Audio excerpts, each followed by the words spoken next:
Back to this video, the very first thing you want to do is to go ahead and open up your WeChat app.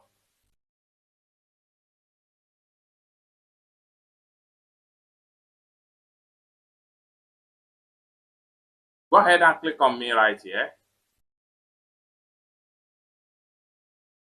Proceed to settings.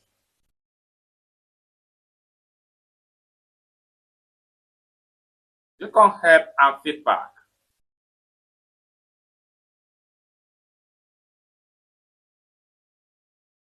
Click on this icon right here.